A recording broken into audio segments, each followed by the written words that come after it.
Hey everybody, welcome to the Crit House. I'm Jeff Larson. We continue our MyFIVE series today, and we have Suzanne Révy, who has been on the program before on a couple of occasions. We bring her back because she is an amazing photographer and artist. She is a brilliant educator and a writer. She works with the What Will You Remember, which is a online photographic magazine based in New England. And she has done just amazing work with places like Clark University and the Photographic Resource Center. And she is, as I mentioned, an educator, so she has a variety of classes and workshops that she teaches throughout the year. And you're seeing her information for her link tree, where you can get information on all of those things and all things Suzanne Révy. Here is that conversation with Suzanne. Suzanne, how did you decide on the 5 images that we will be talking about today? So, I was, at first I thought, oh, sure, that'll be easy. And then I thought, oh my God, actually, it's kind of a daunting decision, because it's partly because I've studied a great deal of the history of photography. And because I write about a lot of photography, I look at a lot of photography. I thought maybe what I'll do is present 5 pictures that struck me once I had been into photography for some time. So I was looking at them with more mature sensibility and more, with a greater understanding of the language of photography. So that's why I picked 5 pictures. They're not more contemporary. Some of them are, one of them is historic, actually, right? But they are pictures that I came across that stopped me once I was doing photography for at least 10 years, like the first one, and then a couple of them are more recent. Well, let's take a look at those images and see what has influenced you. Suzanne, I have to say that of all of the folks that we have shown in the MyFIVE series so far, I see in the images that you're going to present and talk about, I see the influence like almost in a direct line between them and what I see in your work now. Yeah. So this is your first image from Gertrude Käsebier. Käsebier, yes. And this picture is from 1902. When I first came across the photo secessionists in the 1970s, when I was a teenager, the work looked silly to my eye. It looked romantic. It just looked funny to me, and plus I was maybe not so mature, right? And I was kind of interested in photojournalism. I mean, I thought that was the direction I wanted to go.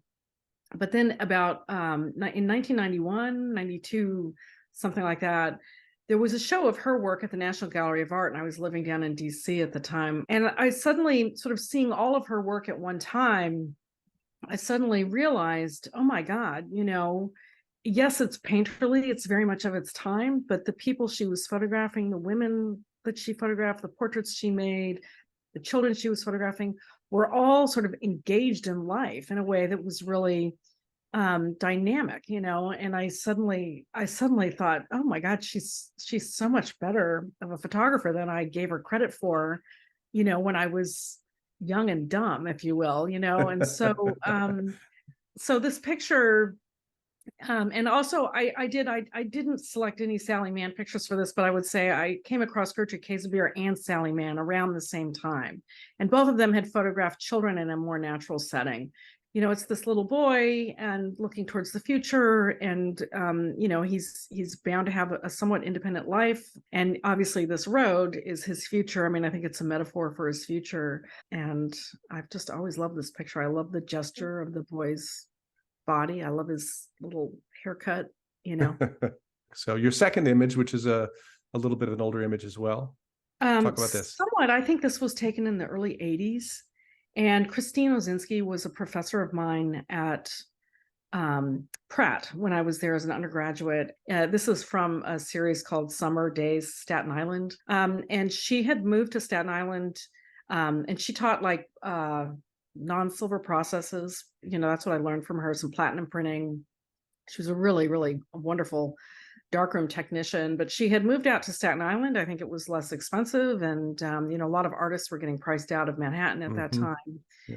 It was the Forgotten Borough, and she went around with kind of a funky vintage camera that didn't have, it had a lens with no coating on it. The pictures are very graceful the way she sees, but also very matter of fact, and then there's some humor in her pictures, and this bird, I just, I just wonder about, was it just sitting there the whole time that she was setting up? I mean, it's a larger format camera, and I know she was, I think, pretty sure she was working on a tripod, and the way the bird is looking, and this woman sitting there, and I love the light, and also in thinking about pictures to pick for this selection, I was also thinking about, and I've been looking, obviously, I realized as I was sort of thinking about which pictures to pick, I realized I was looking at a lot of pictures of people in nature, some kind of interaction between nature and people within it. And now this is obviously a pretty urban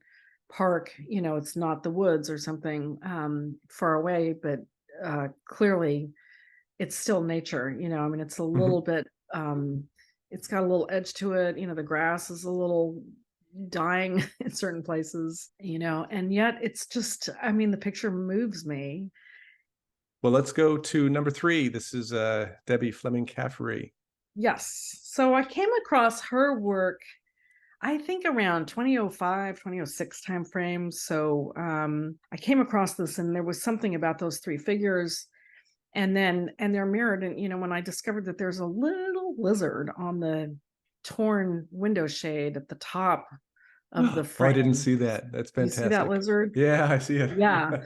And I mean, to me, the lizard just made the picture. When I sort of discovered that there, I was like, oh my God. And you see the kind of gesture of the lizard repeated in the center figure down there. And I just love that late afternoon light. And it just feels like a hot, humid, late summer afternoon, and it's just everything I think, I